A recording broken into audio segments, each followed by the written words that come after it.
Shalom. All praises Yahweh Hashem Yahushai. Double honors unto the apostles, the GMS, and honors out to the brothers around the four corners doing this work in sincerity and truth. All praises Yahweh Hashem Yahushai Barakatah.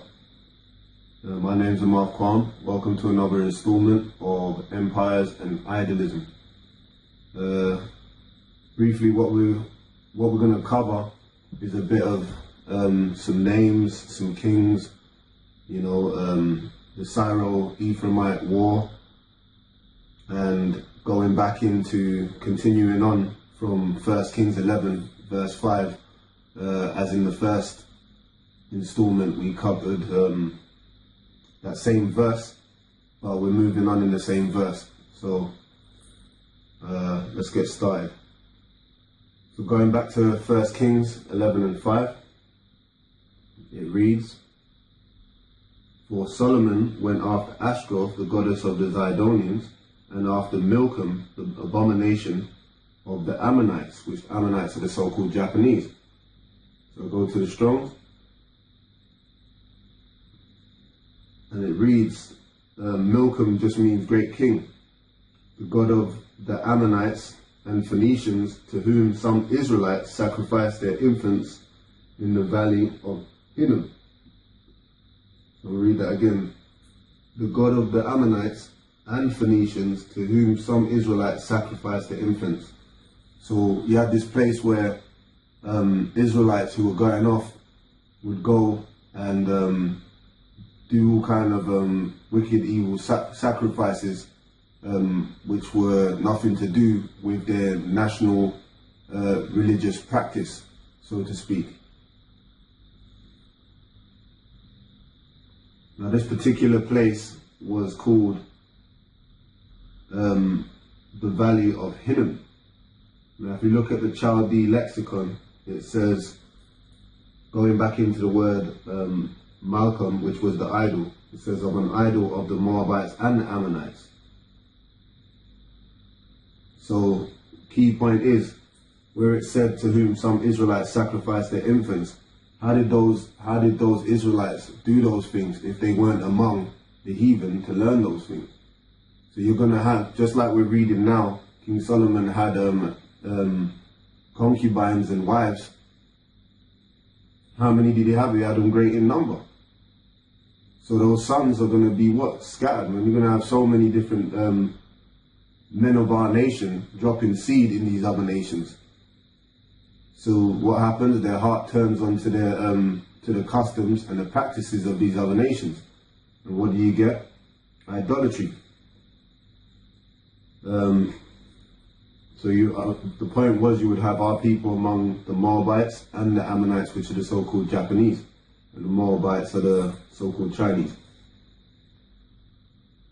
The Valley of Hinnom, otherwise known as Gehenna. Now, Gehenna, in Wikipedia, it reads, term derived from a place outside ancient Jerusalem, known in the Hebrew Bible as the Valley of the Son of Hinnom. Now also this is disputed on where the location actually is, because you always have discrepancy as to which archaeologist or so forth wants to say, oh, this is exactly where this is, or they're not sure. So it's a bit up in the air about specific locations. It reads, in the Hebrew Bible, the site was initially where apostate Israelites being that they had gone off their true religion, their true worship, and started worshipping false gods, were apostate Israelites and followers of various Baals and other Canaanite gods, including Molech. Right, because Molech was just like you have up in where's that place, man? In America, you got that place, Bohemian Grove, where all the presidency and so-called elites, people of high regard, they go there and they do what? All kind of conjure up demons. They have a big great owl there, and they burn infants and so forth there, man, but behind closed doors. And that goes back to the Canaanite god, which was Molech. Now it reads, they sacrificed their children by fire. Why? Because Molech was a god of fire. Thereafter it was deemed to be cursed. The Valley of Ben Hinnom, or on the south side of Mount Zion, a place which was notorious from the time of Ahaz as the seat of worship of Molech. Now the significance of Ahaz is he was a king which was ruling over Israel, ruling over Judah specifically. Okay, and just to go into that, before you had the Syro-Ephraimite war, Israel was split into two. Now what you had was Rehoboam and you had Jeroboam. Rehoboam being of the Davidic lineage, or not, throughout the southern kingdom, was ruled by monarchy, and he was of the David's line. Then you also had Jeroboam, which took over the 10 tribes, which would have been in the northern kingdom. And what happened was they was basically living according to the laws of Moses. Well, they weren't accepting David as being king or ruling over them. They didn't want monarchy, they wanted tribalism. So part of the reason why there was the destruction of the northern kingdom was because there was instability with the people that were in power. Because one minute there was one dynasty, next minute there's another one. There was a lot of murdering and backstabbing. So because of the instability of rulership, there was plenty of room for the people to be taken over and scattered.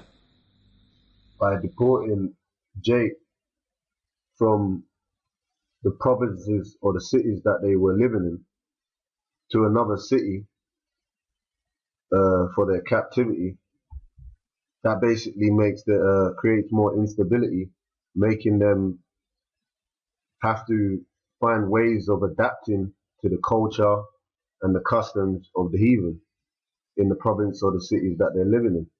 So they have to, if you keep moving them around, it makes it harder for them to revolt. We're going to go into more how people were displaced a little bit later on.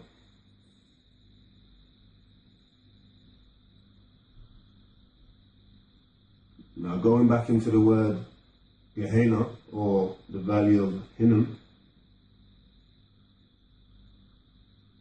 on the Wikipedia, it says Gehenna is the destination of the wicked. This is different from the more neutral Sheol, Hades, the abode of the dead, although the King James Version of the Bible usually translates both with the Anglo-Saxon word hell. So when people see the word hell, they don't understand that it has more than one definition.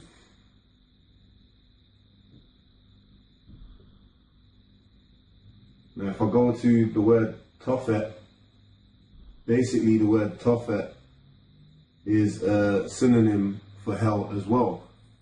So you could use either different words. Tophet is also a location in Jerusalem in the Valley of Hinnom, where worshippers influenced by the Canaanite pantheon, which means they're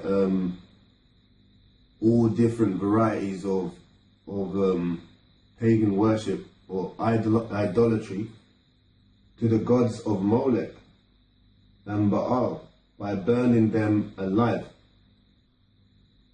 And that's a complete heathenistic custom, where our people wouldn't be burning our children on an altar as a token of thanks to the Most High, or for any reason, man, you know. That was a heathenistic custom. Now, I'll go into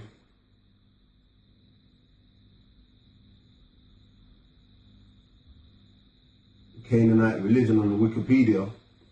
If you go down to beliefs, you have a whole list of the Canaanite idols from A to Z, man, or to Y. And there's so many.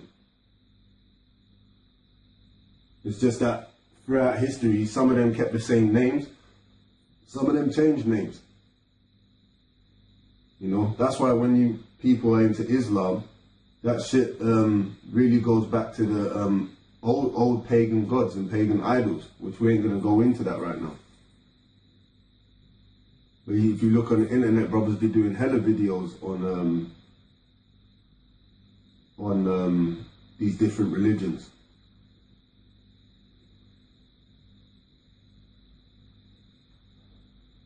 Right. So I've covered a little bit about the history before the destruction and the destruction of the Northern Kingdom, and also about the split that you had in Israel. So you had a Northern Kingdom and a Southern Kingdom.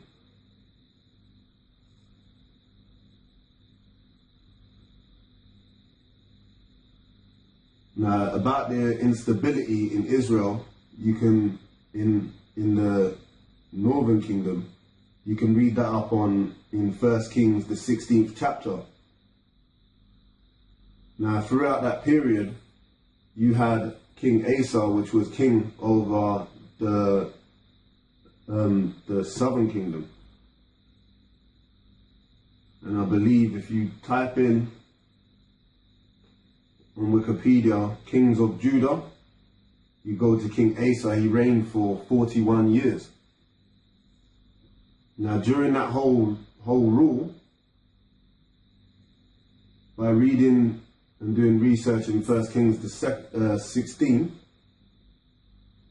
the 16th chapter, you'll see that there were so many different dynasties set up and fell down. So people had to adjust to different sovereigns at the time, and it takes people too much time to get used to different ways of living, or differences in politics.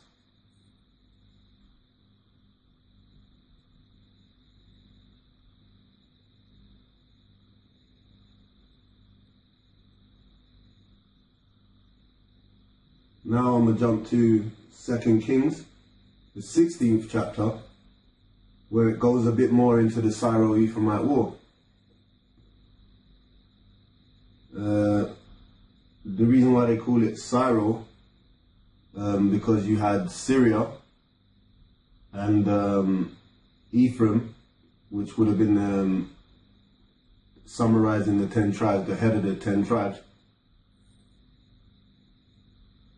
That's why you had these two places or people, and they was basically against the king Ahaz of the south.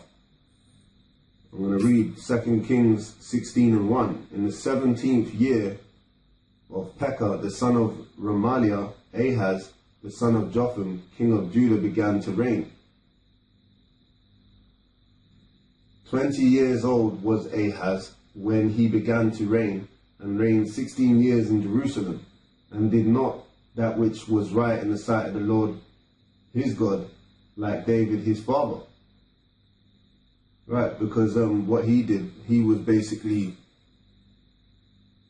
one of the things he did is he went to Damascus and Assyria, and when he saw an altar, he wanted to take the same, or copy the same altar and put it into the temple. And I'm doing some research. I think in the scriptures it says it took about 16 days for Hezekiah, his son, to take all the pagan shit that he was doing inside of the temple out. So Hezekiah was doing a lot of undoing because of his father's wickedness during his rule. Because his father Ahaz, he took to the prestige of the Assyrians and the wealth and the idolatry and the customs over his true nationality and his true worship, which was the worship of Yahweh Hashem Yahweh Shai, the God of Abraham, Isaac and Jacob, which all our people would have been following at the time. But then our people went off, and for a period of time, people, the scriptures say,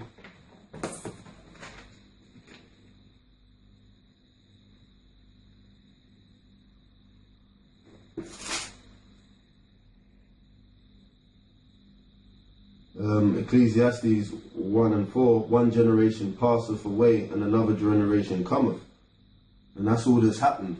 But those same people are reincarnated back today. And that's why it goes on to say in the 9th verse, Salakia, the 11th verse, there is no remembrance of former things, neither shall there be any remembrance of things that are to come with those that shall come after. Because then when you're reincarnated, you don't remember what happened in your past life, but yet still the people are doing the same things.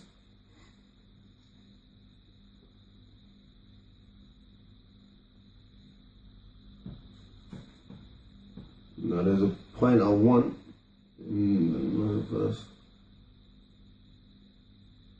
Right, in the 9th verse. This is Ecclesiastes 1:9. The thing that hath been is that which shall be, and that which is done is that which shall be done, and there is no new thing under the sun. So all those people are back again, here today, at various different times, and those people are still doing worshipping Satan. You got all these different religions, Buddha, Islam, Christianity. You got guys who be saying Christ when that ain't the name of the Lord. People are saying Jehovah, that ain't the name of the Lord. Savior, that ain't the name of the Lord. He has a name in the Hebrew. People have different titles, and in different languages they say these different things, but that ain't his name, man.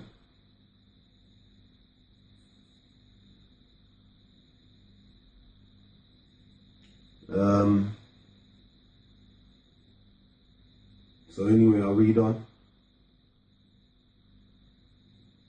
But he walked in the way of the kings of Israel, yea, and made his son to pass through the fire, according to the abominations of the heathen, whom the Lord cast out from before the children of Israel.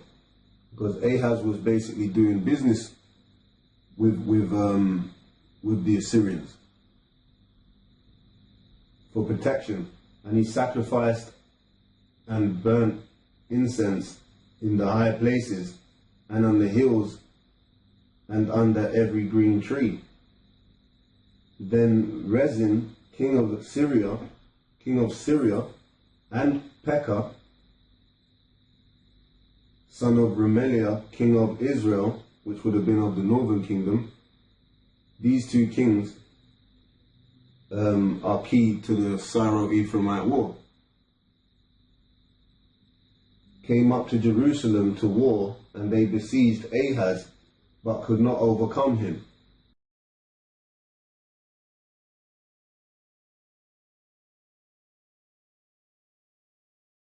So what simply happened was, when Ahaz came into power over the kingdom of Judah,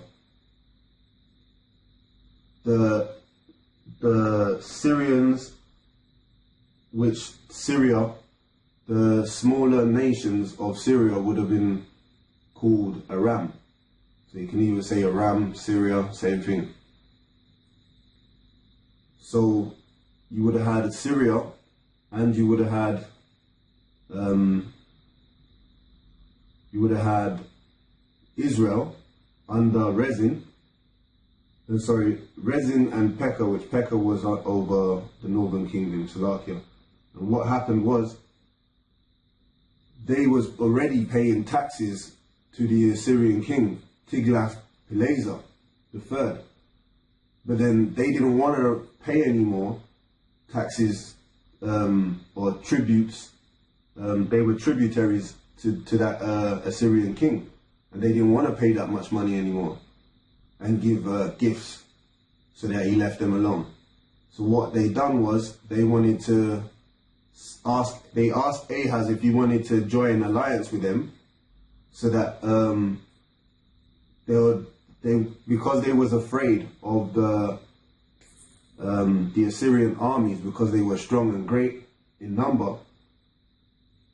Their plan was that if they had the joint alliance with Ahaz, I've got to make sure I get the names right, Ahaz, that there would be less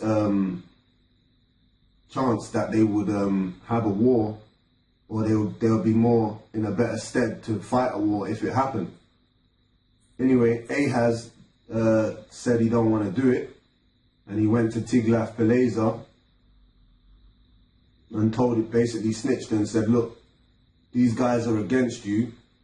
And he said, look, I'll become a tributary to you, because his eyes were wide open at the customs and the religion of the heathens. But I'll read on, man. And they besieged Ahaz, but could not overcome him. At that time, Rezin, king of Syria, recovered Elath to Syria, and drave the Jews from Elath, and the Syrians came to Elath and dwelt there unto this day. So Ahaz sent messengers to Tiglath-Pileser, king of Assyria, saying, I am thy servant and thy son. Come up and save me out of the hand of the king of Syria, out of the hand of the king of Israel, which rise up against me. Because what they was planning is, even though he didn't consent to it, they was going to have the Syro-Ephraimite war against him to make as conquest, meaning that if the people that was around him in the ranks saw it fit and the king didn't, they would have done away with the king or executed him and put another king in place over Ahaz that was willing to cooperate. But it didn't happen. So that was their plan.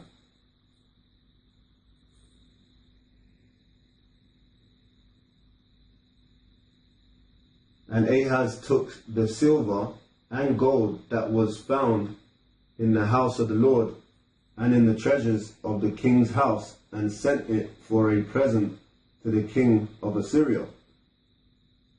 Which he shouldn't have been doing that, man.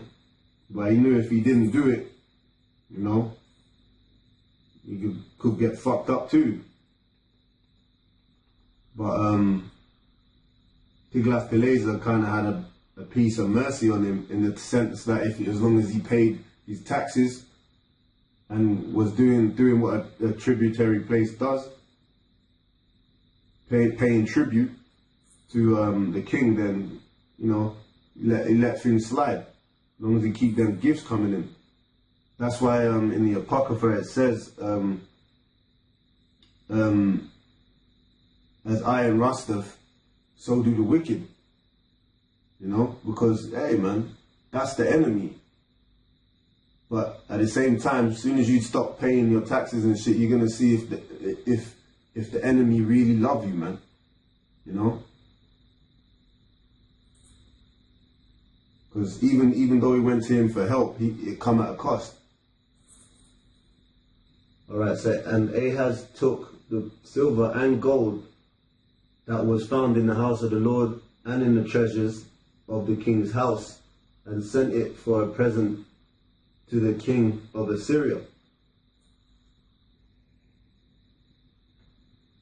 And the king of Assyria hearkened unto him, for the king of Assyria went up against Damascus, which would have been the capital, and took it, and carried the people of it captive to Kir, and slew Rezin. So that Syrian king got put to death, man.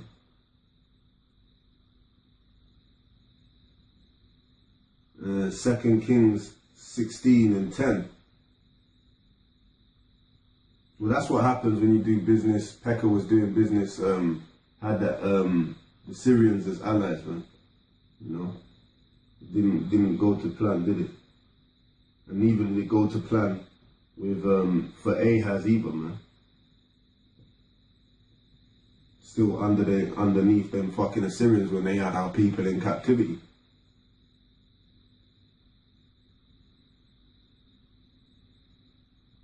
This is so it says Tiglath-Pileser, king of Assyria, and saw an altar. This is 2 Kings 16 and 10. And the king Ahaz went to Damascus to meet Tiglath-Pileser, king of Assyria, and saw an altar that was at Damascus. And King Ahaz sent to Urijah the priest, the fashion of the altar and the pattern of it according to all the workmanship thereof. And Urijah the priest built an altar according to all that the king Ahaz had sent from Damascus. So he didn't take one, he just got one made, a replica made. So Urijah the priest made it against King Ahaz, came from Damascus. And when the king was come from Damascus, the king saw the altar, and the king approached to the altar and offered thereon.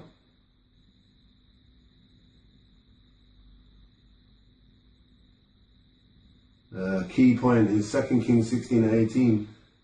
And the covert for the Sabbath that they had built in the house, and the king's entry without, turned he from the house of the Lord for the king of Assyria. So he was messing about with too much as far as keeping his customs for the king of Assyria.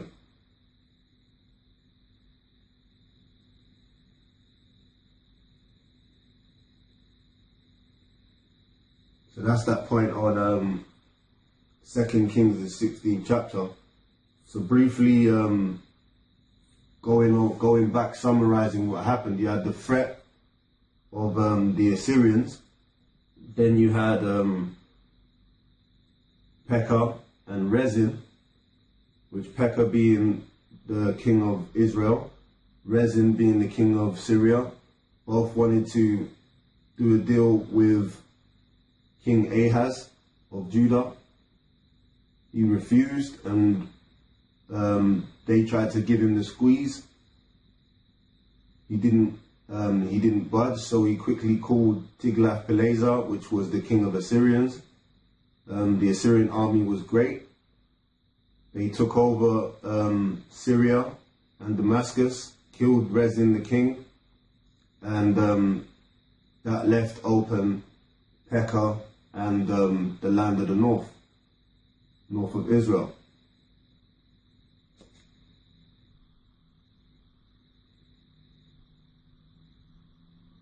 And that's what happened, man. That's as far as it goes.